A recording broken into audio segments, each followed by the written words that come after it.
right, we're going to go ahead and officially call the meeting to order at 7:02 p.m. Nick, we're going to call the meeting to order at 7:02. No, just teasing. All right, we'll start with a roll call with my fellow colleagues, starting to my right.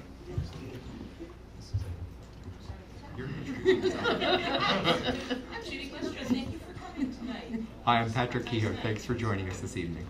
Good evening, I'm Anupam Chiksadu. Thanks for being here.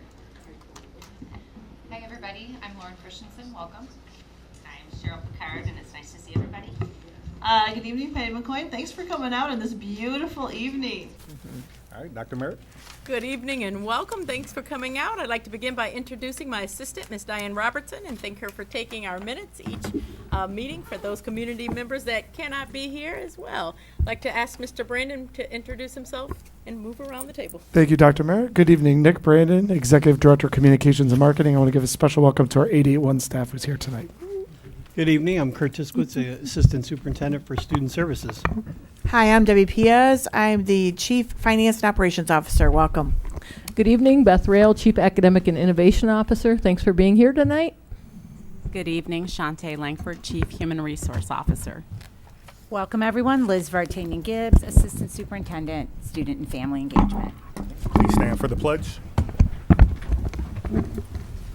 Pledge allegiance to the flag of the United States of America and to the republic for which it stands, one nation, under God, indivisible, with liberty and justice for all.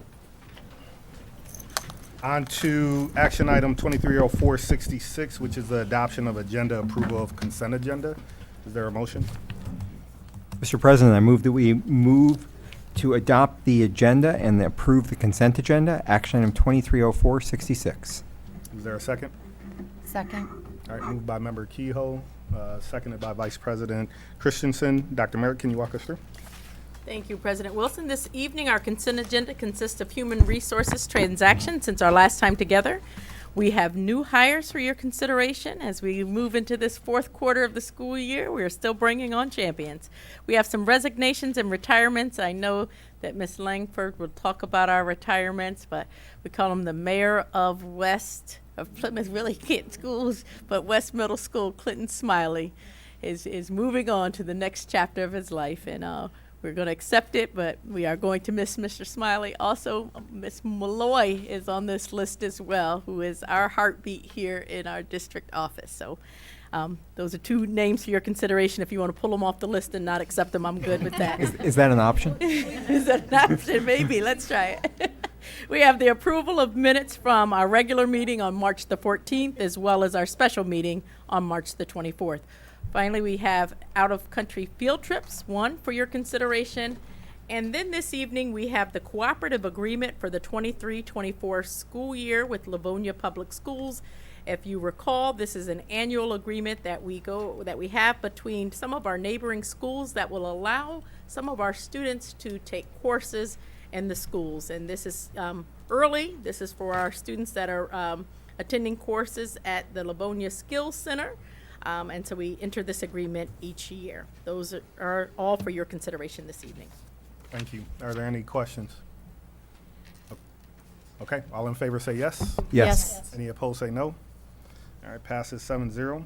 Ms. Langford, although Dr. Merritt stole your thunder, would you lead us through resignations and retirements? Absolutely. Thank you, President Wilson. This evening, we have 7 new hires with us. And when I say your name, if you don't mind standing up, I'd appreciate it. Deborah Bragg. Hi, Deborah. Deborah is going to be joining us as a resource room at Halsing. Welcome. Tracy Brown. Tracy is joining us as a resource room teacher at Dotson. Cammie Cornelio. Hi, Cammie. Cammie is also a resource room teacher, and she'll be at Erickson. Kimberly Fisher. Kimberly is a teacher consultant. She will be at Hoban, Isbister, Miller, Workman, Bentley, and Dotson. You're going to be busy. Welcome. We have Jessica Hedgeka. Jessica will be a psychologist with us at East, Holsing, and Gallimore.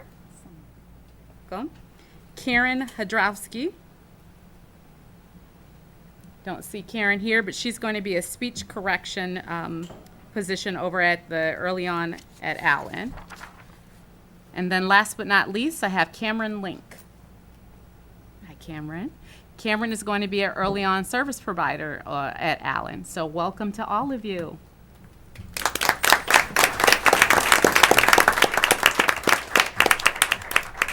And if you don't mind, as soon as I finish with this segment, I'll meet you out in the hallway just to give you a small welcome gift. All right, so now we're going to jump into retirements, and I know 2 have already been mentioned, but we also have Roberta Burdette, who's a math teacher at Pioneer. Roberta has been with us since January 12th of 1998 and is retiring effective June 14th of this year, so we wish her the best. We have Julie Dillon, who is an elementary classroom at Isbister. She's been with us since August 28th of 1995, and she's also retiring effective June 14th, so we wish her the best as well. Michelle Krug, an elementary classroom teacher at Workman, started with us 9/14 of 1990, retiring at the end of the school year, and again, we wish her the best in her continued future endeavors.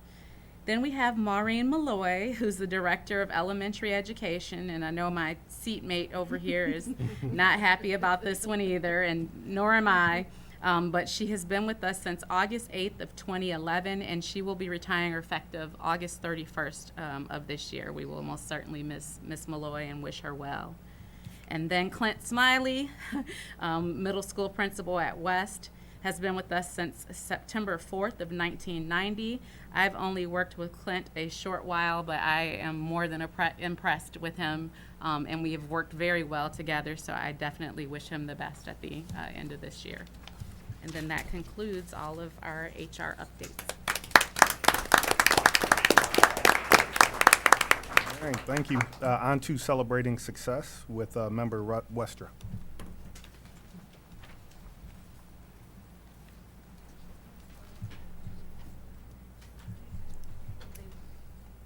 Are we broadcasting this live on 88.1? No, we're not. That would be nice. Yeah. We're not broadcasting this? Okay. Tonight's celebrating success. This evening we'll honor the student staff of the P-CCS radio station 88.1, The Park, whose dedication to serving the community and pursuit of broadcasting excellence was recognized recently when the station was named the 2023 High School Station of the Year by the Michigan Association of Broadcasters. This year marked the 6th consecutive year that 88.1 received Station of the Year honors. The MAB Student Broadcast Awards competition sees young broadcasters from around the state to submit examples of their work in a variety of categories, including GJ work, news, sports, and promotional and public service announcements. The award winners are determined by professional broadcasters who serve as the competition's judges.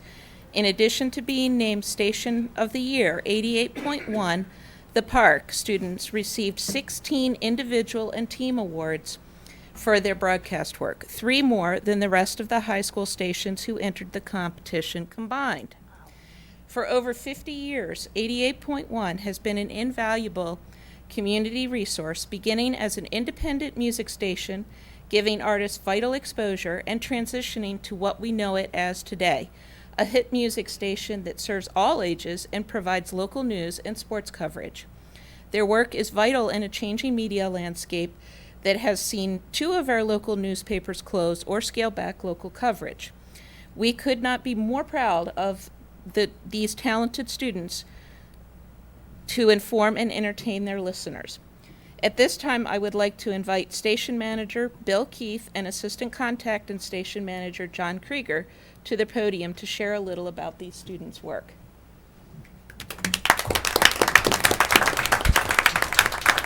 Thanks for the opportunity, and thank you for the chance to honor the students for the tremendous work that they do. We really do appreciate the support of the board and the administration and past boards and administrations that have really made this radio station possible over the past 50 plus years. But really the success of the station really goes to the hard work and dedication of our students. They've really committed to providing Plymouth and Canton with with a great resource in the radio station. And every time we have these awards competitions, we really point to their commitment to really growing and developing as students. I also want to thank our assistant manager, John Krieger, who puts in a lot of time to mentor the students and help them grow, especially in the area of writing. And I think that the success of the station is really an indication of the students' commitment to serving the Plymouth Canton community, whether it's through providing Plymouth and Canton's hit music, local news, high school sports. It's really about creating a radio station that's powered by the students, and we couldn't be more proud of their success. So thank you very much.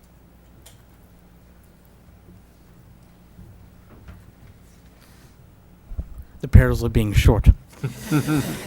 I didn't know that Mr. Smiley's retirement was on the agenda tonight. He was a teacher of mine in 1994-95, so to be here on the night when his retirement is official is sobering and also makes me feel old. I want to echo Bill's thanks to the Board of Education and district leadership for recognizing our outstanding students tonight. Your decision to recognize our staff is also, however, a recognition of the good things that can happen when a variety of stakeholders come together to support a program like 88.1. Because while these awards wouldn't be possible without the hardworking students sitting here tonight who fill me with pride and admiration on a daily basis for the dedication and passion they bring to our airwaves, it's also true that 88.1 The Park would not be possible without a Board of Education who recognizes the value of a vital community resource, of a superintendent like Dr. Merritt and her core team whose exemplary leadership includes steadfast support for the station, the local businesses and charitable organizations who partner with us every year, and alumni and community members who donate generously to our fundraisers each year. In today's competitive educational environment, it's opportunities for students like the one we have here at 88.1 The Park that sets P-CCS apart as a district here in Michigan. We're grateful for the support from all of you that makes all of that possible, and our students and Bill and I accept the recognition we're receiving tonight on behalf of a community we're very proud to serve. Thank you very much.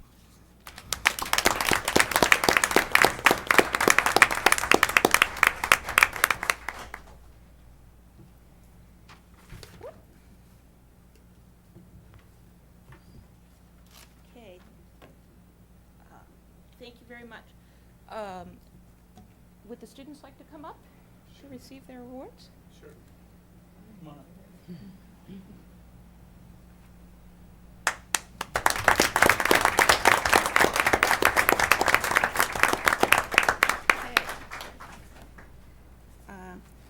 I'll recognize the students now. Madeline Bajor. Okay.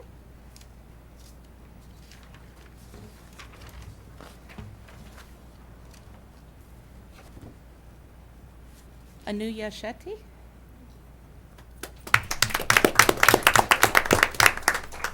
Aliyah Melbar.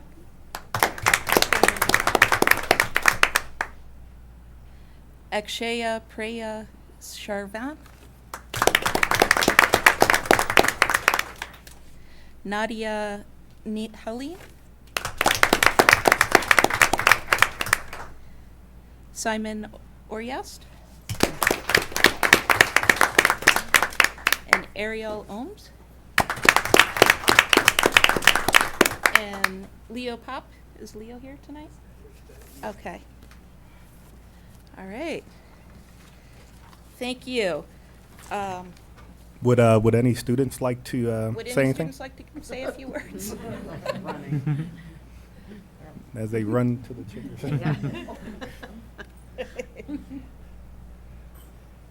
Hi, I'm Maddie Bajorek. I'm the program director at 88.1 The Park. Thank you so much. On behalf of the entire 88.1 The Park staff, we want to thank the Board of Education so much for this recognition. We are proud to be able to represent Plymouth Canton Community Schools through our station.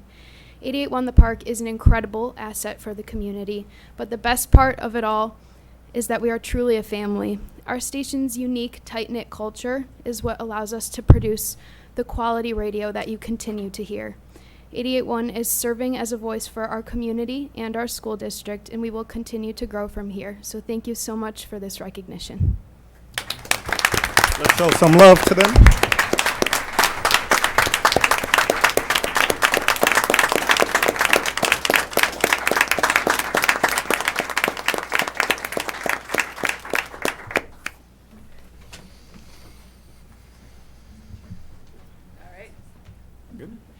right, thank you. Congratulations. All right, on to the president's report.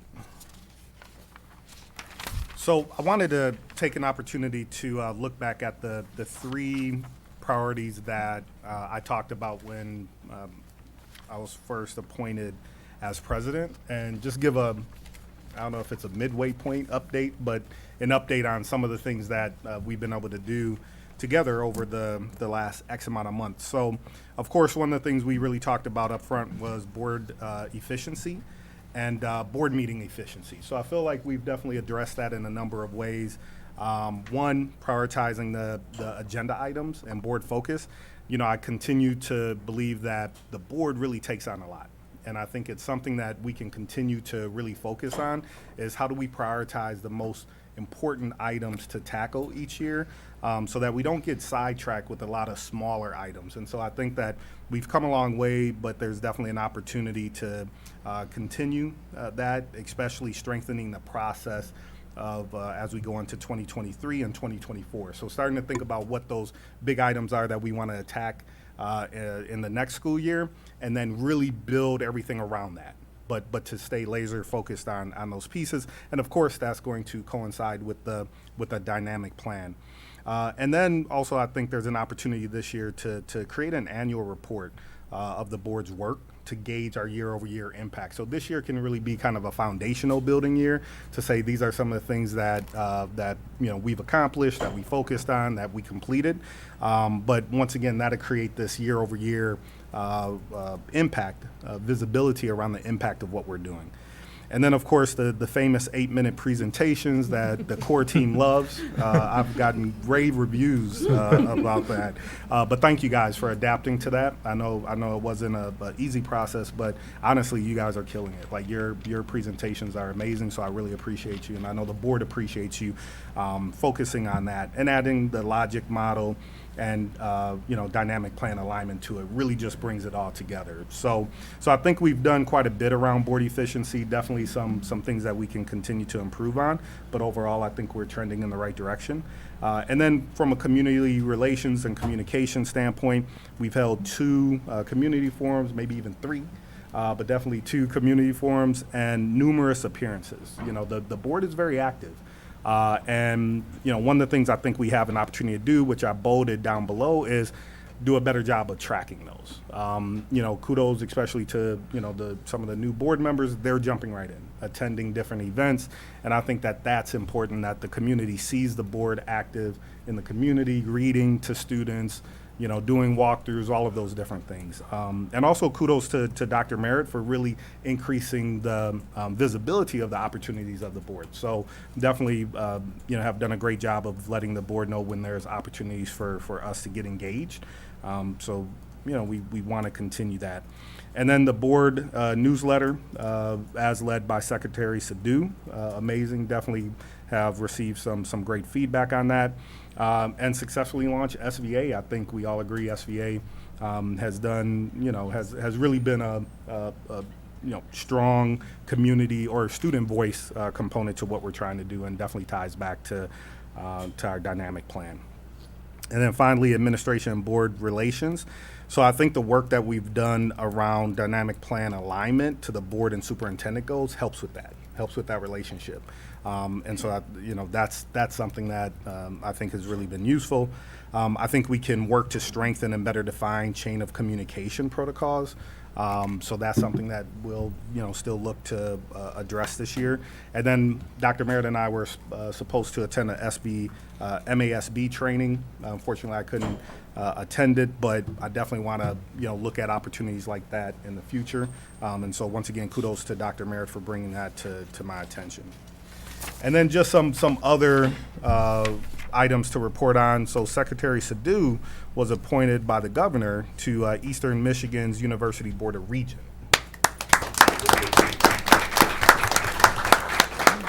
So So I did want to put in parentheses, her term ends in 2030. So I had to call her to say, did you really sign up for another term that goes until 2030? But it just goes to show how dedicated she is to education. So, but no, once again, we have an amazing board, and I think that's just a great example of the kind of expertise that we have on this board. So kudos to you. I almost called you Dr. Sadu. One day. Secretary Thank Sadu. you. And then just a couple reminders for the board. So a reminder to review the updated language that we're looking to include for the community climate survey regarding board goals and dynamic plans. The details are in the board notes, so make sure you take a look at that and provide feedback. Also from equity in sports, next steps and timeline. So where we are with that, board members did submit questions. Next steps are for myself, Dr. Merritt, and Vice President Christensen to connect, meet on those questions and see which, how we want to craft basically the presentation or give direction to the core team around the presentation. One thing to note is Member Kehoe, Treasurer Kehoe, has identified, and I think rightly so, that this would not be a this school year piece, but Not go ahead. next school year. It Yeah, would I'm be sorry, not not- part of the budget cycle that we're Correct. coming up right now. Correct. So Future. Correct. No, go ahead. Future school years would be the things that we would consider lots of discussion needs to happen before we would consider any kind of changes. We haven't even aligned as a board or as an administration what are the things that we might want to consider changing or where we think there are additional investments that are necessary. Correct. So just super early. That's right. That's right. That's right. Say that again. That's super early. That's right. And so that's kind of the timeline piece of this. So we'll get together because we do have a little bit more time. Obviously, if there are any additional questions that any board member has, if you can get those to us, by the end of next week, whatever that date is. What's that date, real quick? What day? The end of next week. 21st. The 21st. So if you can get any additional questions to us by April 21st, then we'll schedule a meeting with the three of us to pick that conversation up after that time. And then also just a reminder, there's board development opportunities. Dr. Merritt put in board notes for MASB 2023 Spring Institute. And once again, details are in the board notes. And with that, that'll conclude the president's report. Sean, I'd like to make a plug here while we're here, just for those in our audience as well as as well as our board members, is that as a team of 8, the entire school board, along with the superintendent, are sponsoring the Plymouth Canton Educational Foundation's Uncorked event, which is actually this Friday. It's a fantastic event. It's a great chance to have some wine tasting and to support the educational foundation that in turn supports Plymouth Canton schools. So we're all, many of us are going to be there, some of us can't attend, but we're sponsoring that, and we would welcome seeing some of you that may be watching at home, some of you that might be in the audience here to support a fantastic event for the district. Absolutely. Great plug. All righty. On to SPA with Secretary Sadu. Thank you, President Wilson. We had a packed house. It was this Wednesday or last Wednesday. So there's been quite a bit of interest in the K-12 ELA curriculum and programs. So we dedicated most of that meeting time to hearing about the K-12 ELA programs that are being implemented and also forward thinking in terms of what might be changing in the future. So we looked at K-5 ELA programs with curriculum support, staff roles and support, instructional coaches and interventionists, as well as metrics and data. So how do we look at what's working and what's not and how frequently? So we talk about that in SPA. We also looked at the year-long programs for ELA grades 11 and 12 because that change happened here. We voted on it a couple of months ago. So because there was a lot of questions, interest, we thought, let's just dedicate some of that time with the community, and that's why it was a packed house. So we had quite a few people. So I want to thank Dr. Merritt and her team for making sure that all of those things were covered thoroughly. We also looked at out-of-country field trip, which was on today's agenda, as well as got a highlight of the Student Voice in Action Committee participation in SPA and maybe other committees. We'll see. But we talked about how can the Student Voice in Action students work with all of the board committees, because that's where the depth of the work is. We look at curriculum, we look at course opportunities, we look at different programs. So how do we integrate SVA into our committee? And there was so much interest in that. So I took it back to SBA yesterday, and there's interest both ways. So we're going to make something happen in the next couple of weeks, next month, and I'll give you an update on that. The last piece of our meeting was dedicated to summer and fall planning, just kind of gauging what's out there that people are interested about, and that way Beth and I can look at our agendas and sort of prioritize how to prioritize fall topics as well as winter topics for next school year. That's it. Fantastic. Thank you. Policy Committee with Member McCoy. So we actually have not met. We meet the second board meeting. Since we did not have one in March, we did not have a meeting. So our next meeting will be April 25th at 5:30 down in the collaboration room. We are going through the policies to update the language, make sure that they are consistent among policies, administrative guidelines, and any forms. So we'll be continuing that work. Everybody is welcome to attend. Thank you, Member McCoy. President Wilson? Yes. I neglected to mention our next meeting date. It's on the agenda, but I just want to say it out loud. Our next SPA committee meeting is Wednesday, May 3rd, 5 o'clock here. Hope some of you can join us. Thank you. F&O with Treasurer Kehoe. Sure. We had our F&O meeting last Thursday, and we had some really exciting topics. We got to review the bids for the Starkweather renovation and expansion that's happening, and we'll see that on the agenda this evening, as well as the Isbister Playground installation. And again, want to thank the community for their support for the bonds that are making those projects possible. We also reviewed some new purchases that we're making for 2 computer labs at the high school that will also be up this evening. We reviewed the performance indicators for our custodial and transportation processes, and we reviewed the financial, the monthly financial reports for the month of February. We also had an update in the general, the budget process, which will also be on the agenda for this evening, and so that's some great topics that are here, and had really exciting conversation about those processes. I'm not trying to discourage people from coming. This is a public meeting, and we do welcome people to attend. Our next F&O meeting is next Thursday, April 20th at 5 p.m. here in this room, and come out and join the fun. All right. On to, let's see, the SVA, Student Voice in Action. I'll defer to Mr. Josh. Good evening, everyone. My name is Josh Patterson, and I am a Plymouth freshman as well as a SVA member.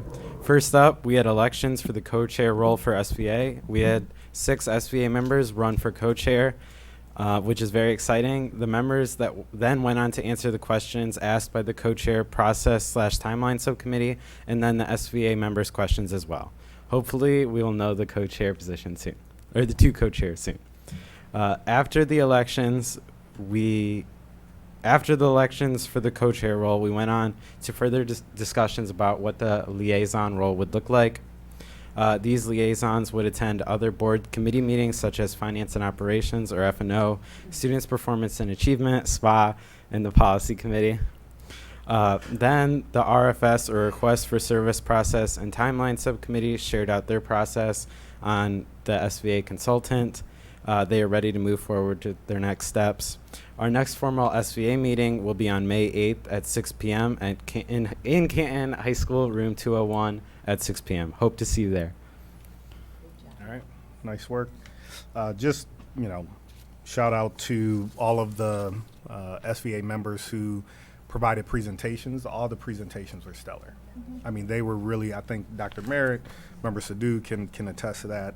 I was literally blown away by the presentations. And maybe at a future board meeting, we'll, bring in a couple of the students to share their presentations. They had a lot of great ideas in their presentations, so we're in good hands.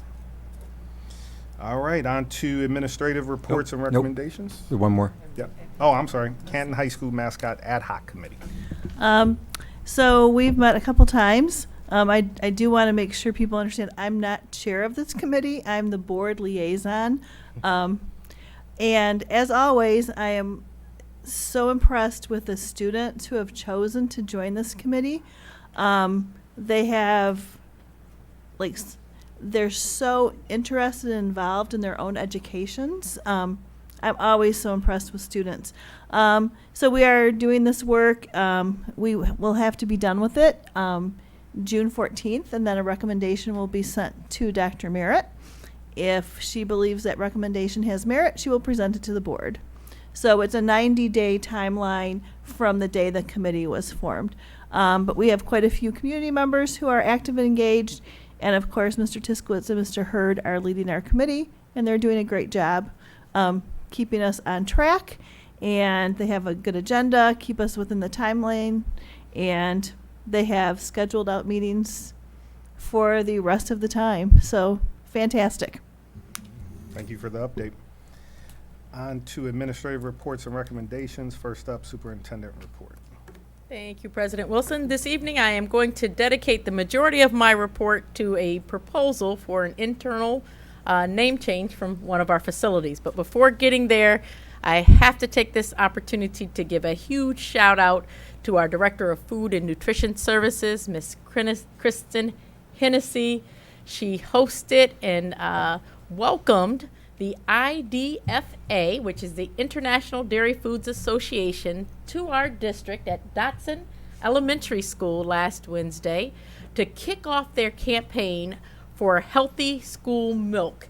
And when you think about that campaign, it was really, it was a great opportunity, is looking at how we can make not just food, but our beverages more healthy for students. So we had in attendance so many representatives from the USDA. We had the local farmers associations in attendance. So many officials that are making this decision, and really the idea behind this is looking at the sugar that's in milk, and all of the farmers associations are coming together to say, if we do this collective effort, then we're not going to have different schools saying, hey, this milk is better here, so we're going to go from there. Everybody's getting the same milk that I believe has now 7 grams of sugar versus 10 grams of sugar. They're regular milk, chocolate milk, strawberry milk. So we want to thank Dr. Quasarano, who hosted us. We had an opportunity to eat lunch with our students. I did say that if I drink another carton of milk, I think I'm good for the rest of the quarter, because I asked the kids what kind should I drink, and one group told me chocolate, one told me strawberry, one said regular, so I had them all. But just want to really thank our entire district for being in there and to support this. Director Hennessy always says to us that a well-fed child is a child that is ready to learn. So she's really set this model for us, and we know that as we educate our whole child, it really is important that we make sure that we're taking care of their health. And so she does such an amazing job with our selections for students, utilizing student voice as well. And so to know that just our district and the work that we're doing under her leadership caught the eye at the state level and even federal level to say, if we're launching this big initiative, we want to do it here at P-CCS. And I want to say, as we continue to monitor our implementation of our dynamic plan, being leaders and educational opportunities, well, this is a home run. It just took place. So we just want to, again, congratulate our team and get ready for some of this healthy milk. Maybe we'll bring some to a board meeting and you can partake. So just a great event. So to my earlier point, this evening, as we look at our board policy around the naming of internal facilities or rooms, as a board, you've recognized through policy that that's a site-based decision. However, it's still a process that comes before the board. So if there is a room inside of our existing facilities, there is a process aligned in our policy that would allow for people to present a proposal. And in that proposal, we have the time period of it having to be in an odd year. So here we are in an odd year, and it's during that January to June time period. In that policy, it also outlines if somebody does a proposal, I have to go through some steps as superintendent to say, is this proposal worthy of bringing forward for your consideration? And some of those steps include reaching out to community members, stakeholders to get feedback on really their idea on this proposal. Is this a valid proposal? So we've done some work. This evening I'm going to invite to share their passion about how we came to this proposal, or how I'm presenting this proposal to you, Mr. Lee Bonner, and I believe Miss Melanie Draper are also going to share The proposal was presented to me this year. They had an opportunity to really talk about why they are looking for this name, and this name is actually looking at us renaming the facility after a former P-CCS music educator by the name of Mr. James Griffith. We also have our band directors in the house, Mr. Michael Wells, and I think he may share a few thoughts as well. And so we'll listen to them, and then I'll tell you a little bit more about next steps in the process. All right. Okay, in all of my years of being in education, I think this is my first time at a board meeting, speaking, that is. So good evening. We would like to thank Dr. Monica Mara and Board of Education for giving us this opportunity to speak with you this evening. My name is Lee Bonner, Salem, class of 1995. Melanie Nostein Draper, class of, can I say it? Yeah. 1992. And we are here on behalf of the alumni of the Plymouth Canton Band Program, and we'd like to take a few minutes to explain why we believe it is time to honor Mr. James R. Griffith by dedicating the new band room facilities in his honors. And before I get into that, one of the things that I have always appreciated, I grew up in this community, one of the things I've always appreciated is the dedication to honoring our own. A lot of districts across the state, across the nation, they name buildings and rooms after famous people, and that's great. That's awesome. But we here in Plymouth Canton, we honor our own. And I think that that is something that is very special and very unique. So Mr. James R. Griffith was a music educator in the Plymouth Canton School District for 38 years, specifically the high school director at the original Plymouth High School, and eventually into the park when it opened in the 1970s, from 1957 until 1995. 1957 to 1995. And that's an important thing to keep in mind.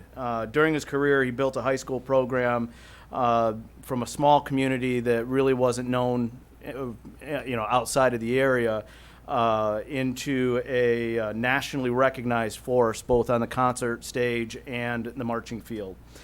During his career, his high school concert ensembles performed multiple times across multiple decades at what is known now as the Michigan Music Conference in Ann Arbor, before it went to Grand Rapids. But also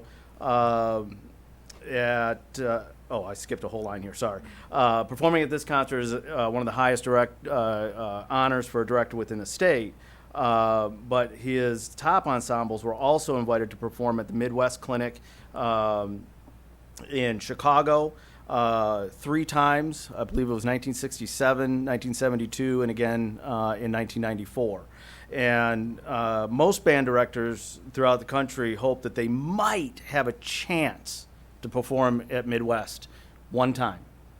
And because it is just like the Midwest or the Michigan Music Conference, you have to send in an application with tapes and recordings, and then they make a decision, and then they make invitations.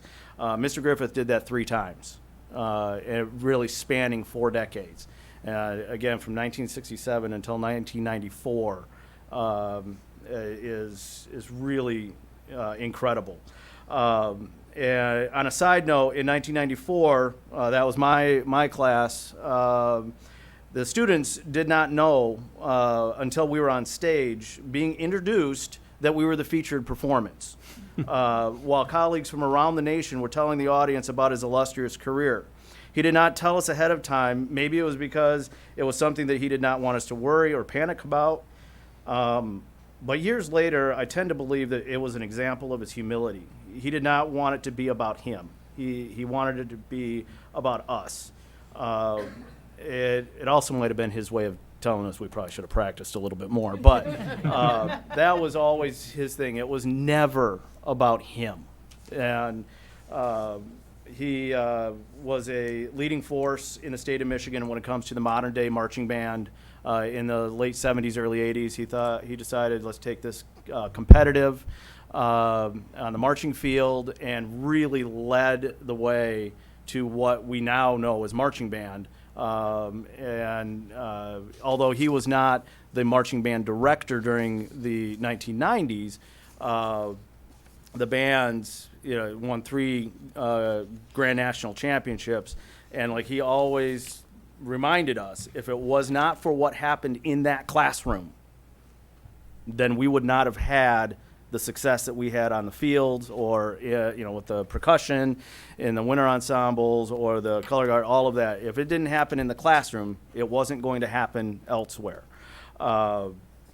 And throughout his career, he would have many of his students go on to pursue music in college for their careers. He also had students that did not go into music, and the majority of his students did not go into music.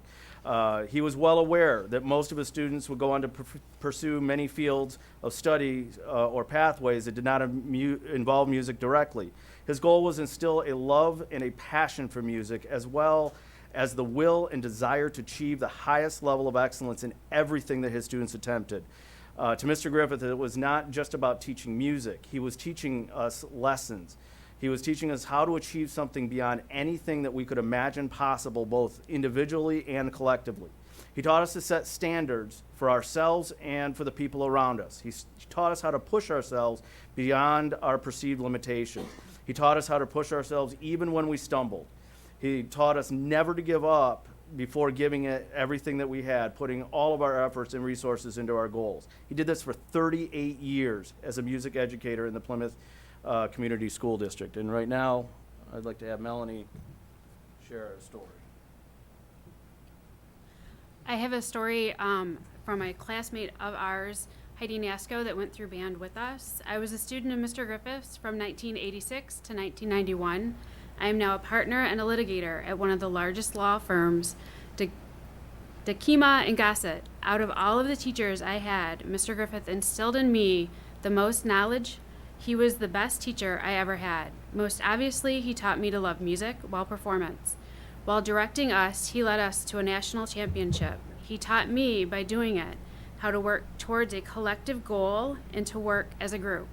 Perhaps most importantly, he taught me under no uncertain terms, there are winners and losers in life, and he taught me how to win. That winning isn't always celebrations and fun, but what you did on Saturday when everyone else was literally still sleeping. That sometimes you wouldn't want to do the work, and sometimes you would be tired and bored and distracted, but the payoffs would be worth it. I walked into college and postgraduate work far more prepared than most of my peers because of him. And I am so grateful. That exemplifies the power of a single teacher and the rippling impact one can have on an entire community. I fully support acknowledging him in every way the community feels is appropriate, including renaming the band room in his honor. James R. Griffith was a very humble individual. He did not go out looking for recognitions or awards or accolades for himself. Although all those things came, he always believed that those awards and successes were the building blocks of the legacy of the Plymouth Canton Band programs. I know that the district put out a document, Dr. Merritt was telling us, to get community feedback. Although my understanding is that the results were overwhelmingly positive, there was a concern that by naming the band facilities after Mr. Griffith might lead to a certain level of pressure to live up to the success of the past. Mr. Griffith would always remind us that the successes that we're having today were because of the hard work that those before us put in. That we were literally standing on the shoulders of those before us. And he told us that we must continue to lay that groundwork and the building blocks for the legacy for those that come after us. Mr. Griffith also liked to remind us, again, that while we were competing on the marching band field or any other performances on the stage, that those successes took place in the classroom first. One of the other stories that I like to tell, and I told you I always get emotional with this one. Another former student of his, Mr. Glenn Adsit, who was also one of the directors, he would tell us that once you put that uniform on, whether it was for the marching band or for the concert stage, once you put that on, you are and forevermore a member of this family. And it is time for our family to give back to him. And like I said, he retired 27 years ago. And again, going back to that 1957 to 1995, I'm a history teacher, so I'm kind of a dork like that. But I think about when I teach my own students, how life changed from the late 1950s to the mid 90s, and all of the stuff that happened. But there was one constant in this district, and that was music excellence, and that came from James R. Griffith. And at this time, I don't know if you guys have received this, but I'm going to go ahead. We're going to pass a chunk out this way. You guys can meet in the middle. I think there's one here. This document, we put out a month ago yesterday, a Google form to all of the alumni that we have on our alumni Facebook page, which is only a small portion of people. But we have 88 responses as of today, ranging from, I put on there, ranging from 1958 through 1995, anyone that was involved in the program. And these are just responses that they have, regarding what Mr. Griffith meant to them, their favorite moments with Mr. Griffith, their greatest memories, and what being in the band program meant to them. So yeah, I look at this, and I think as educators, we get into this business because we want to, and we hope that we can make a difference. We can positively affect change in somebody's life, student's life, and maybe even redirect them. And I think this document is clear evidence that he did that tenfold. He not only accomplished this, but the lessons that we've learned in his classroom have stayed with so many of us throughout our entire lives. Thank you so much, Mr. Bonner, Ms. Draper. I think that Mr. Wells is going to come and share us just briefly. This project or conversation has actually been going on since 2019, and then the pandemic hit, so there was a pause. And so I know that everyone has been involved and kind of just share the perspective from school. Thank you, everyone, for having us tonight. I'm not going to talk for very long. I think Lee and Melanie did a wonderful job of just sharing the information. I have a couple notes. It's really hard to put into words the impact that someone like Mr. Griffith has had on our community. I was a band student in the program myself. Actually, Patty's daughter and I were in band together, and it's something that I really take pride in giving back to my community and my band program. Jim was not my band director. However, the impact that he had was still very evident when I started the program in the early 2000s, and it's something that we still see with our program today and with our students. Mr. Griffith was a master teacher. He was quite literally one of the best in the nation, and that's something that we really try to hit home with our students currently, is that the band program was built from someone that was considered the best in the country. Universities would call him to come and teach their students, and he was more than willing to do that, and more than willing to extend his school day to meet with students after school and work with them. And so he was a great person. He was a great teacher, but he was very good at what he did. Lee touched a little bit on the national performances. I cannot reiterate that enough. That is very rare to have that opportunity. That is the pinnacle performances for music education when it comes to high school concert ensembles. Mr. Griffith did that 3 times, and it's something that is just rare.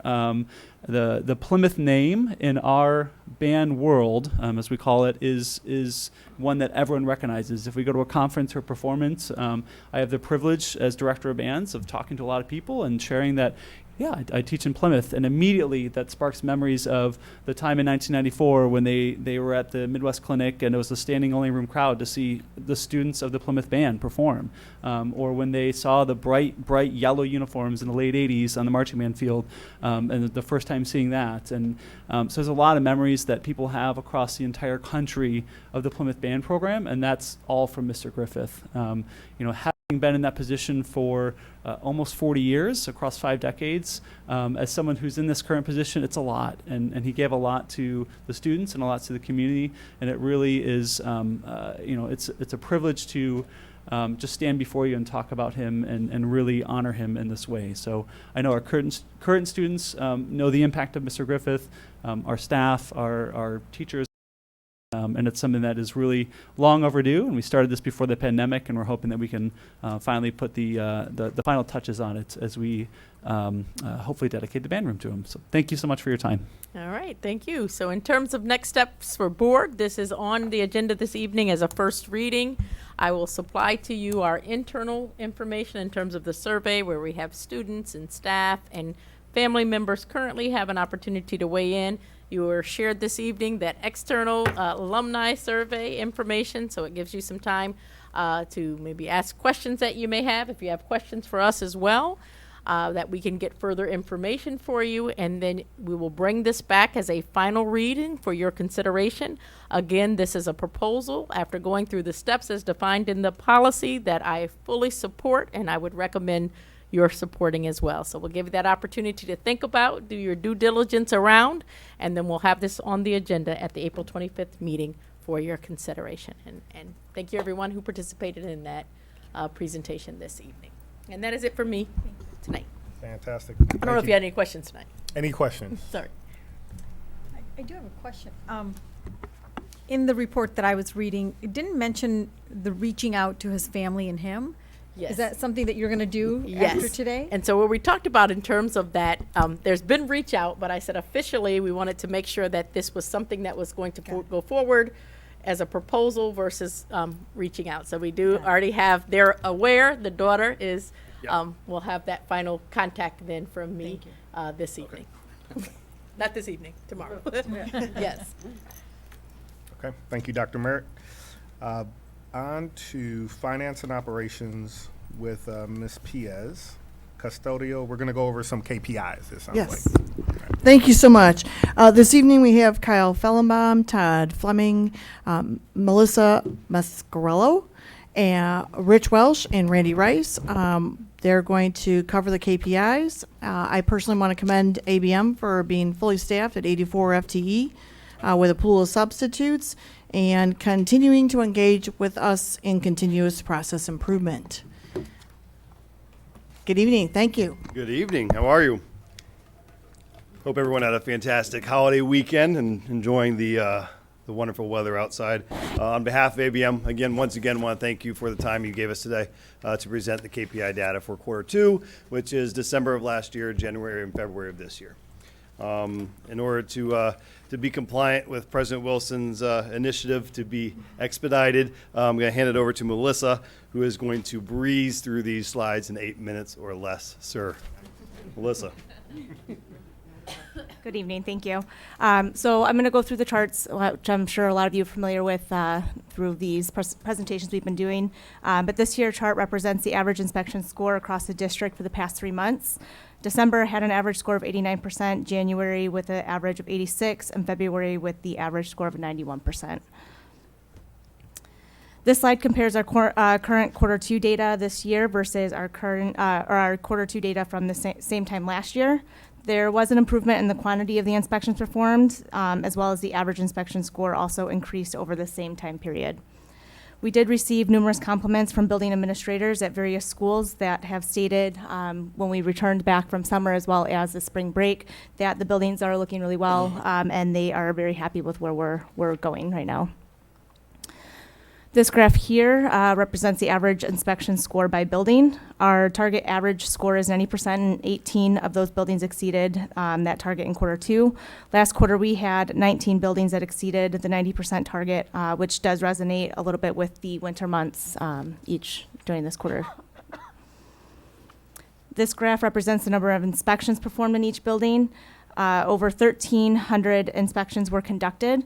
Our target for Q2 was at least 25 inspections per building, which was accomplished at all P-CCS buildings with the exception of Byrd, Allen, and Transportation, which we are working to correct this next quarter as well.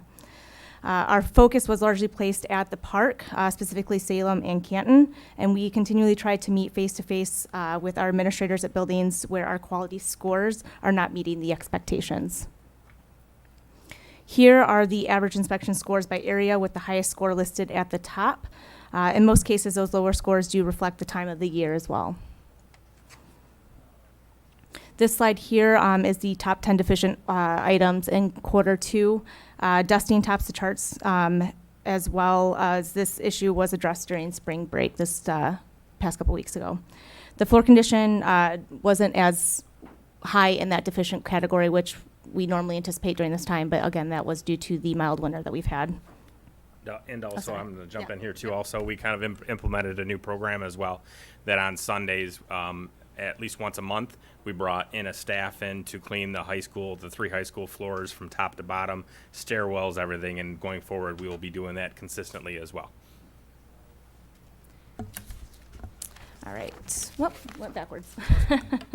All right. This graph here shows the average inspection score at the top 10 deficient items, which is the orange line as it relate to the number of times they were deficient during Q2, which is represented by the blue columns. I'm going to pass it to Rich for the slide.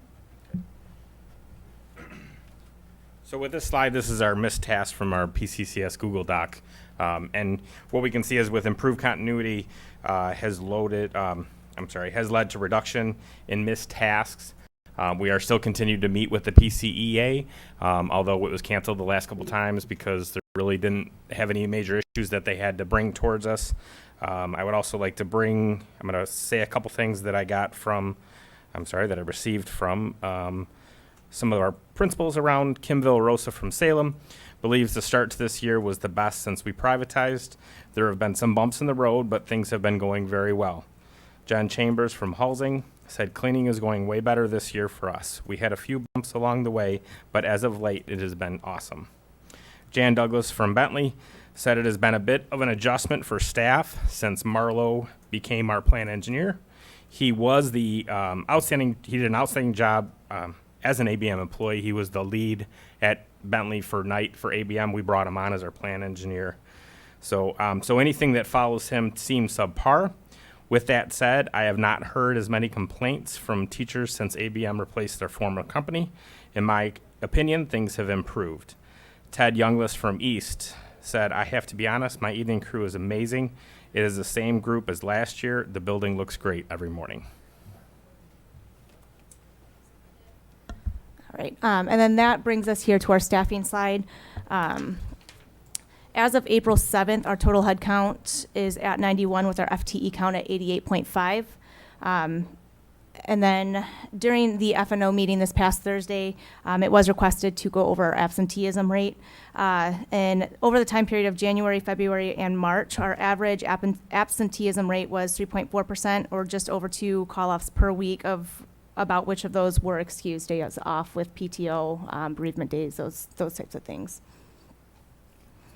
And then our third quarter goals, we will continue to work on staffing with the emphasis again to continue to hire and retention, keeping the people that we have. And with that is the employee training. And then we just completed the spring break cleanup, and we are also sponsoring the Uncorked this Friday. And then we will start doing our summer clean planning as well with the district. So any questions or discussions? Member Kehoe or Vice President Christensen, would you add anything? Yeah, so just some additional context that would be helpful for those. I know we spoke about this extensively in the F&O meeting. We saw a substantial larger number of inspections at both Canton and Salem, but we also saw lower scores there. I believe you explained that was correlated. Can you provide some context for people here? Yeah, absolutely. So some of the issues that we were experiencing at Salem was shortages in staff. We were using a lot of subs to kind of fill in, and we are currently, as of this past week, fully staffed there. We did have a new lead who will help to make sure that we are improving on those areas that we were not succeeding. At Canton, during the winter months, we did have 2 of our staff members who are afternoon, one being the lead, were off on a leave of absence. Again, they have returned, and we've seen improvement at that time. There was just that time period where we were struggling a little bit with, again, subs coming in, not knowing the building, those types of things. Great. Just trying to provide context for the Absolutely. for folks. And then when we have some questions, I have some follow-ups. Okay. Any additional questions? You answered mine. So my question is, and thank you for bringing the statistics around the absenteeism. Ultimately, one of the things that we look at is ABM, as part of their proposal and their contract, very much emphasized the work that you did around bench support and the ability to have one extra custodian for every 10 that were hired, which would be another almost 8 people, or a little more than 8 people that would be part of the process.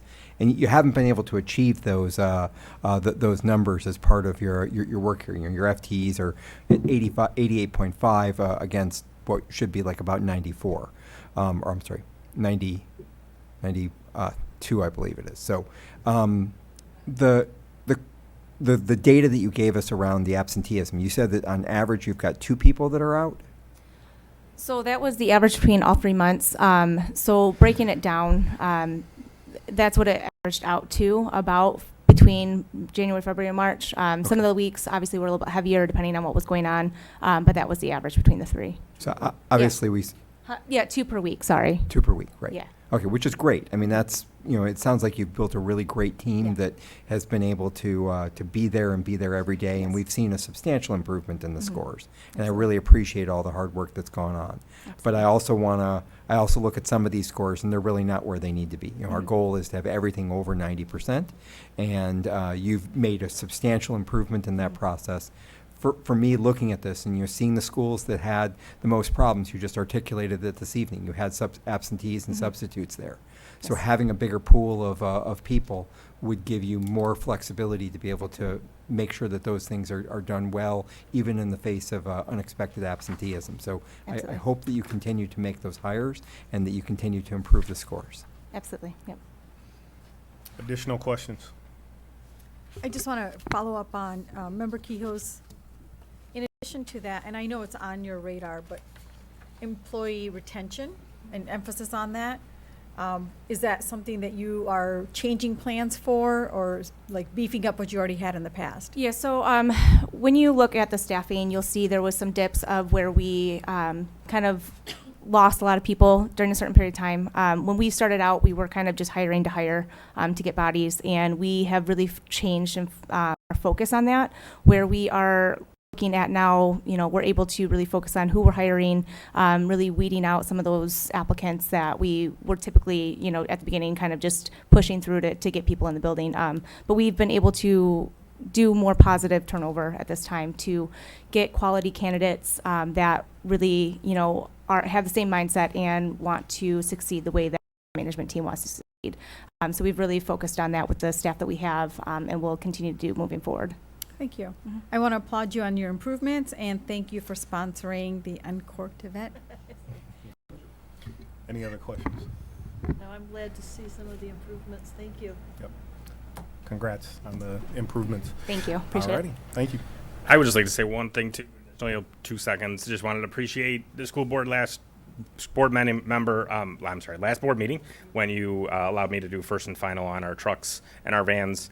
We were able to purchase those. We actually received them last week. So I just want to say thank you again for that. All right.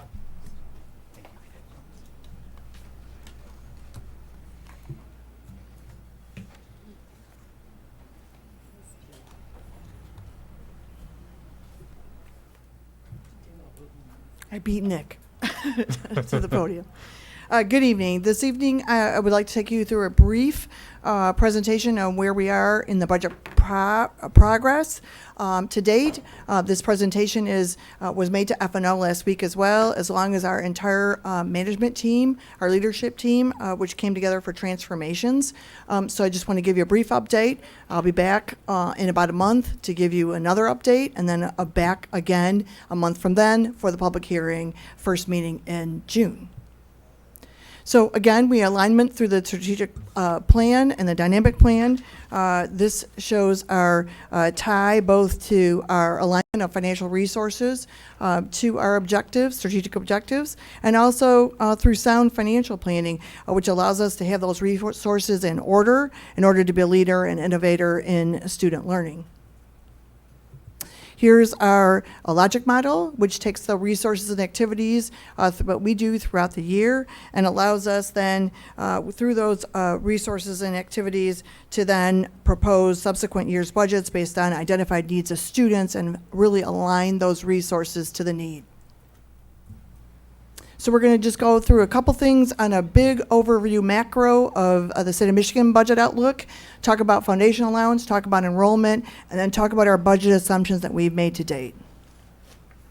So this is the pie chart of the state budget, the entire state budget, as of the CREC, that's a consensus revenue estimating conference that occurs twice a year, once in January, once in May. This is from the January CREC. So basically, the school aid budget is about 26% of the entire state's budget. Of that school aid fund, approximately 45% is sales tax and approximately 21% is income tax. Now, you always get the question, isn't the lottery supporting the schools? Yes, it is, but the lottery transfer is about 7%, and the online gaming and sports betting is about 2% now and growing. Slots for tots, there we go. But it supports schools. Here's the foundation allowance 10-year history of where you've been from 2012, 2013, actually 2014, through current day, and also projected into 23, 24. So as we've discussed, we're a minimum foundation school district. We've always been a base foundation school district. We thank very much the support we've received from a state perspective in order to get us now up from 8,700 to 9,150 this year. And our estimate, based on the governor's proposal of $458 per full-time equivalent student, will get to about 9,608. Now, the School Research Collaborative said in 2021 that the actual cost to educate a student state of Michigan is about $10,421. If we had that $10,421 versus the 9608 that I'm estimating based on the governor's proposal, we'd have an additional $13 million. So think about what you could do with $13 million. Here's our enrollment graph. This is our enrollment from 13-14 through the 10-year period. You'll notice there's a little red blotch on 2021. That was the interesting but one-time only blended super blend formula that they used that year, and so that's why we highlight that differently. But since the pandemic, the state of Michigan has lost between 44 and 45,000 students statewide. A lot of those did not come back to Michigan public schools, and we've had some success for enrollment, but we've also had some changes because no matter how you cut it, there's 1,400 students leaving the park and Starkweather in total as they graduate out, and there's 1,100 kindergartner students coming in, so you have a 300 student deficit right off the get-go because of the demographics of our current area. Michigan has stopped the outflow of people to other parts of the country, so the inflows and the outflows are about the same, but it doesn't change the demographics of this area. Here's the enrollment estimates I use. We have a demographer that called Stanford and Associates. He does a study based on birth rates, about graduation rates, about schools of choice. He looks at also the taxable values, building permits within the district as well.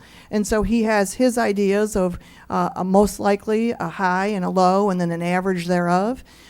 We also looked at the fall 2022 enrollment count and then roll that forward. So a first grader becomes a second grader, a third grader becomes a fourth grader, et cetera, throughout the entire system.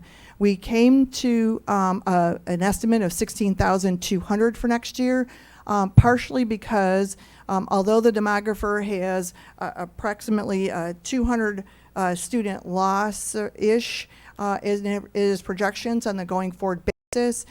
We think with the increase of the schools of choice seats from 250 to 500, we're going to recoup a lot more of those students. We're very encouraged about the numbers we have currently. I believe it's like 532, if I'm not mistaken. And a lot of those are currently in the registration process.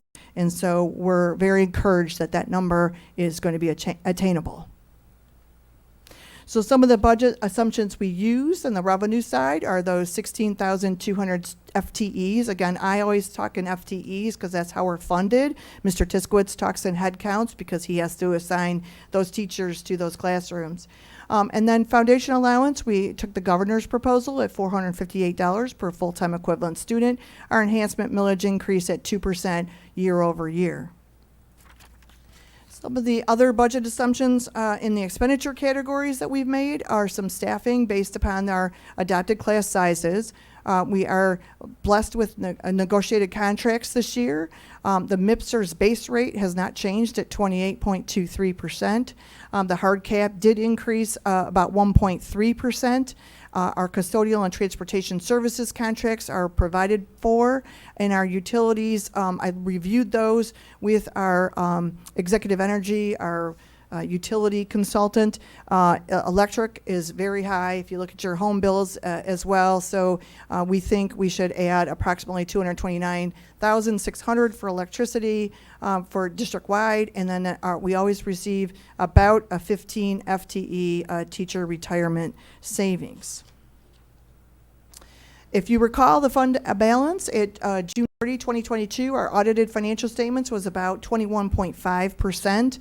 Our amendment that we came to you with in February is about 18.6, or a slight use of fund equity. We'll come back to you for a final amendment in June of 2023, and we still have a significant amount of dollars, approximately $5 million, that is being utilized. Our federal funds for ESSER 311T are used to help us shore up our teachers on special assignment, which are part of that federal grant.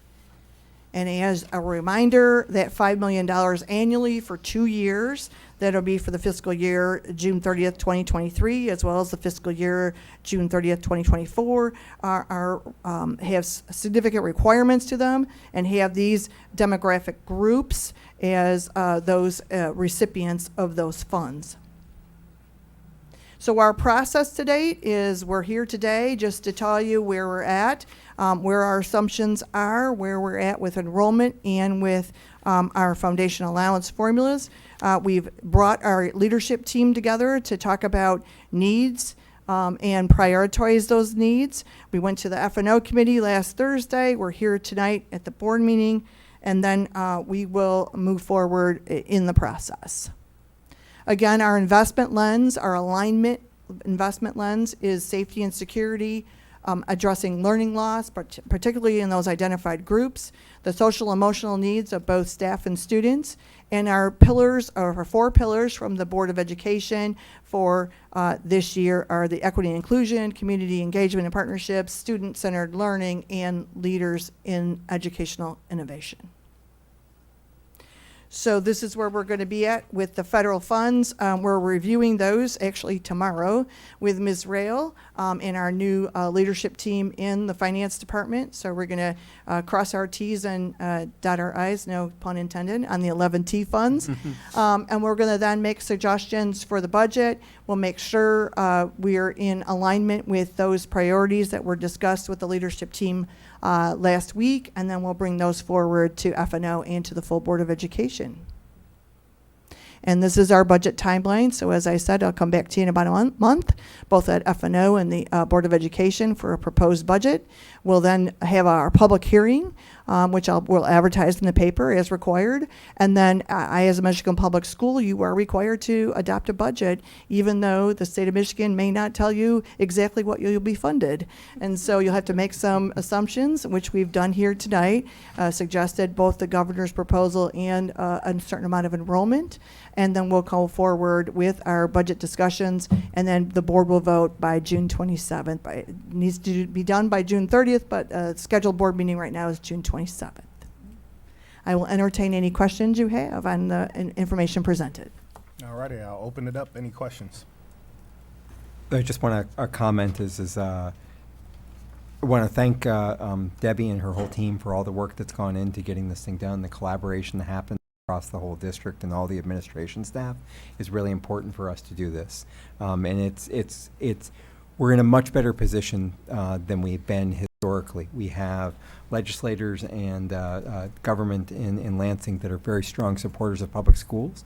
And there was even a desire to get the state's budget done before our June 30th. I don't know if it'll actually happen, but there is actually a desire to do that instead of having these things drag out into the fall.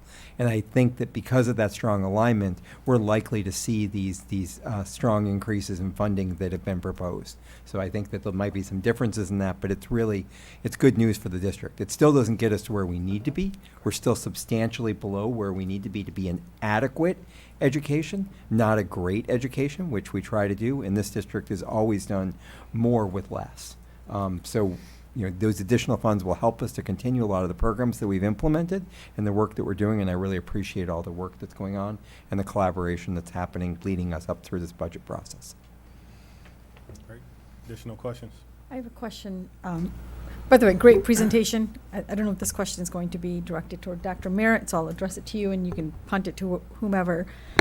In the future presentations, we're going to be getting information about where the investments are for next school year. Are we also going to be getting information about the impact of those investments? Because I recall 2 years ago, we added counselors, mental health support. What has been the impact of that work? Is that going to be shared at the future meeting? Yes, and so we actually, it's a strong requirement, especially of the federal funds when we talk about accountability. And so we've had quite a few $1 million that have been given to schools, and so we need to be able to demonstrate them. So we actually are collecting the data on the results of those, and those are analyzed internally and will be shared publicly.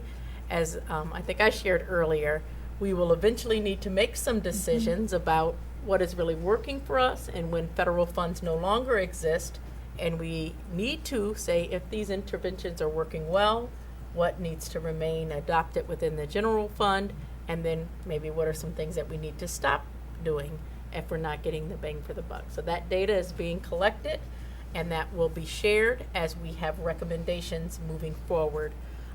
In particular, when we look at 11T, I think you heard tonight, we have one more year. So those are some of the supports that we have in place for students for learning loss. And so really looking at the data on how that's performing. But outside of the federal funds, for example, our instructional coaches, we support it as a change of programs. And so that's general fund money. We're collecting that data. The data right now is positive in terms of the impact on achievement and proficiency and growth for students. So we'll be presenting that as well as a part of budget process, as a part of achievement conversations at the end of the year, and really helped us to plan and align our resources moving forward. Great, thank you. Other questions? I don't really have a question. I have a comment. Thank you so much for all this work. And it's a lot of work, and I really appreciate your leadership, which has allowed us to have a good rating so that we can sell our bonds to build our schools. So thank you so much for your leadership in that. Thank you. And so you mentioned it. I will mention it all as well. So last week, Tuesday, we were able to sell our 2023 school building and site bonds. This is the second series of 3 in relations to the $275 million voter authorized bonds from March of 2020. And so we were able to affirm our AA2 rating because of our financial stability from Moody's, and we were able to get 11 bidders on that bond sale. We sold those at a premium of $12 million, so which means we offered 87.5 for sale, and we were paid 99 million back. So the good news and the bad news is we'll have more things to talk about on bid awards as they come through, but because we have a timeline to spend those. But I want to thank the community and the Board of Education again for their support of this $275 million voter authorized bonds. we really have done some tremendous things. And I want to thank, I think it was Piper Sandler and Company who bought them at a rate of 3.37 with a final maturity in 2043. There was 11 bidders, and the top to the bottom was only 6 basis points, which is unheard of. So very popular. You were very popular last Tuesday, and we continue to make great strides in getting the communities and the schools what they need from a facility standpoint. So thank you again. As we continue our efforts to communicate in transparency and showcase the wonderful news of the community, I think this Thursday, that's really our cycle, trying to get on Thursdays to get these press releases out. We'll have a press release going out on the bond sale. Thank you all. Yes. Perfect. All right, no other questions? Okay, I know we have a first reading and a couple final readings. A couple first readings and a couple final readings. Yes, please. So Brian Gessman is here from MacArthur and Smith, as well as Derek Dinkaloo from TMP, and they're going to cover the HS3 presentation on Starkweather for a first reading. Hello. So Starkweather, we started over a year ago meeting with district officials, school officials, students, parents at Starkweather to design the work that's going to be going on there, and it went out to bid recently. And I will just give you the quick reminder of what the work is at Starkweather. So we have the gym addition to the west side of the school that includes locker rooms and a performance space, stage, platform, and some additional single-use restrooms in the corridor there. There's a remodeling of 4 existing classrooms into 2 STEM spaces, the lower one there being the where the equipment is, and then the upper one, and those are the 2 rooms on the left, the upper one being the computer space, the design space for those STEM labs. We also did a very small addition, but mostly renovation of the office to get a secure vestibule and a secure lobby, and to do that, the main office just needed to be reconfigured a little bit, so people could come in and then go out to the school if needed. We have our, like at, I think, most of the projects that we've looked at, we have our Learning Commons renovation, and earlier we had our furniture. The furniture actually came before this, and that's a big part of this Learning Commons is the furniture that's going to go in there. This portion is more just carpet and cleanup. So this is the aerial, and you'll see down in the lower left there is the addition, and that's the front of the addition. And so really, like all the buildings that we've been doing, using similar brick, similar metal panel to what's existing, and just trying to blend those buildings in as something that looks like it's part of what was there before. Thank you, Derek. And as kind of usual, wanted to highlight some of the alternates that we've offered up or included as part of this bid package. As kind of proof of history, and the bid package has been awarded to date, try and offer as many alternates as possible to give as much latitude or flexibility at bid time, depending on what the dollars come in at. This is by way of feedback from not only the district, by end users, and it's born from conversations through there. One item that's been topic of conversation on Isbister and Pioneer, if you recall, is the LED lighting. In the addition proper, part of base bid is what we're recommending today.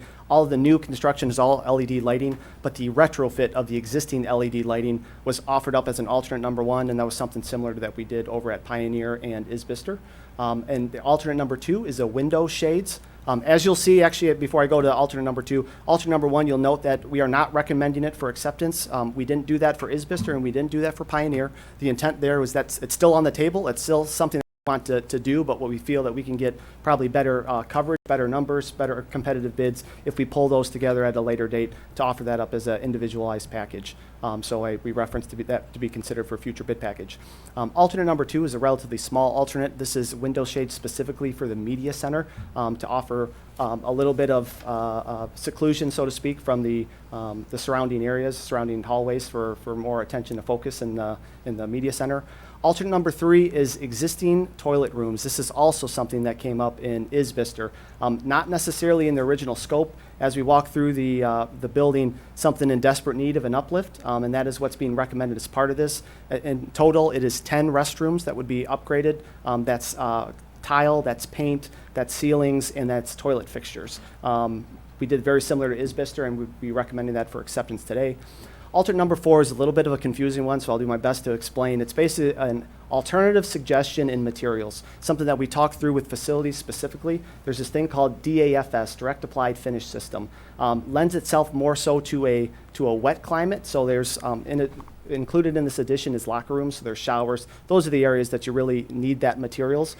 There was also indications on restrooms to utilize that material as well. We offered that up as a voluntary alternate, a credit to actually come back. Not required in those locker rooms, doesn't create any additional maintenance, but ends up creating a net savings to the district. So we're recommending that for acceptance today. And then the last one also as a voluntary alternate to use an AON manufacturer. So this is for a rooftop piece of equipment. Daikin was the base bid. The low qualified bidder offered up a voluntary deduct to utilize this alternative manufacturer. This alternative manufacturer is throughout the district, has been reviewed with facilities department, has no issues with it, and is being recommended for acceptance today. This is always is a very, very small sheet, so I'm going to do my best to summarize. In totality, we did receive 89 proposals. Of those 89 proposals, 9 of which were women-owned companies, 0 of those were minority-owned companies, 37 were union, 52 were non-union. Of those 9 women-owned companies, 4 which were the low qualified bidder and are part of this proposal moving forward today. There were a couple asterisks in here, and by and large, the low qualified, the low bidder at bid time ultimately was the successful bidder. But there are 2 cases, bid division 106, which is the masonry. We are recommending the second low bidder because the initial low bidder had a gross error in their original proposal and had to withdraw. And then bid division 142, which is the HVAC, actually has 4 asterisks, which you don't see often, but is actually the 4th lowest bidder at time of bid. But sequentially going through each bidder, they indeed were not only the lowest, but the qualified because others were lacking part of their base bid included as part of their original proposal. This is just highlighting those alternates. So you see in red in the far left, that just to give you an idea of what those alternates are worth. So for alternate number 1, which is the LED lighting, which we're not recommending today, in totality is about $373,000. Alternate 2 for shades is just under $3,000. Alternate number 3 for the toilet rooms is $80,460, and alternate number 4 is a credit of $11,450. And it looks like the last one maybe got cut off. It's a tune of $50,000 of a credit for voluntary alternate number 2, which was the AON unit in lieu of the Daikin. So this gives us a budget summary. Original budget of $5.9 million with a base bid total of 5.5. With the acceptance of those alternates and voluntary alternates, that brings us to a total of 5.5 million, which is a positive variance of 444,218, or a positive 7%. To be fair, right, we've got to keep in mind we're not accepting that LED lighting. One thing that we do know is we got to keep our pedal to the metal and continue to get strong participation in these bids because costs haven't necessarily gone down a ton. They've stabilized a little bit, but we got to continue to get creative, prioritize what's really important, and create these alternates to give the board the most amount of flexibility when it comes time to award. And then as far as groundbreaking, if approved, we'll be turning this thing around pretty quick. Breaking ground, anticipating this May. The renovation portion, as Derek mentioned, that would complete this summer in anticipation for the school year to start in September, and then the addition would continue as students come back in September through spring of 2024. Any Great, questions? Thank you. One quick question. So, did a great job of highlighting that, for companies are women-owned companies. What tactics have you used to really broaden the reach that has resulted in that kind of outcome? So we've done a couple things. One, it's mass advertising. We've also we partnered up with the Minority Contractors Association. Actually did a kind of lunch and learn to say, hey, this is who we are, and more importantly, this is what Plymouth Canton is, and what these bond programs are available. The question actually came up in F&O as far as we're always eager to, as many bids we can possibly get, that is good for everybody as far as competitive quotes and making sure that the number is correct. So that's where we've started. We've brought the Contractors Association kind of into the fold as far as making sure anything that Plymouth Canton has out on the street, they're getting hold of. Two things that we, initial feedback that we got that might be a deterrent. With bond work, every bid is required to have a bid security. So that's in the form of a bid bond or a 5% bid security check. And then anything over $50,000 requires a performance and material bond. So that certainly doesn't limit everybody out, but that is, if there's 10 different jobs out on the street and this one has this requirement, that's something that doesn't lend itself as much to, it's another hurdle maybe that someone would have to jump over.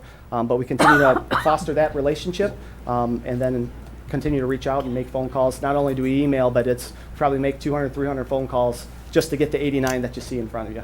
Yeah, are those more deterrents based on small businesses more than anything? Is that what the deterrent? It's a combination. So this is a decent sizable job. I think part of it, as you've probably seen, there's a lot of projects that we put forth in Plymouth Canton within the last year. This was bid out in March, and so a lot of people are actually full for the next 2 years, not only in the next year. So that's actually, it's a good and bad thing. So what we can do is just make sure that it's good to be in Plymouth Canton, and want to make sure that all contractors that are joining the team are appreciating that, to spread the positivity and make sure we get as many proposals as possible. Yeah, nice movement. And Brian, you mentioned that this project went out to bid in March, but it's starting in June. So it's a really short runway for some of those contractors as well, because they may be already booked up for their summer work. Correct. Yeah, it's anticipating to start this spring. So that's another quick turnaround. And as mentioned, yeah, it's a lot of these people's plates had been full even for 6, 8, 9 months. So good and bad problem to have. Other questions? I don't have a question, but I want to just thank everyone, the community, and all of you for making this investment in Starkweather. This is one of the things that we've been waiting for.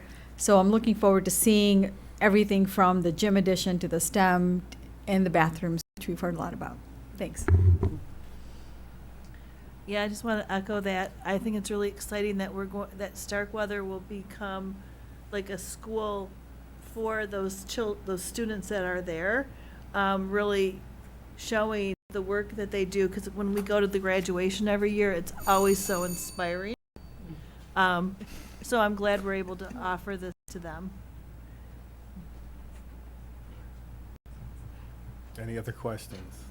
I just had a comment. I just want to thank, your team, both at TMP and McCarthy and Smith, for your creativity to. Someone locked out? Oh, Mark went to go. Okay. Front door. To see this positive variance on this package. We understand that construction costs haven't necessarily gone down, but it's due to, that creativity in all the alternates to bring us to this point, to get this project underway. So thank you. And they haven't continued to go up. So Yes. that's one of the nice things. So, and all right, next up. Okay. Thank you very much. And as Brian said, we'll continue to keep the pedal to the metal. You got it.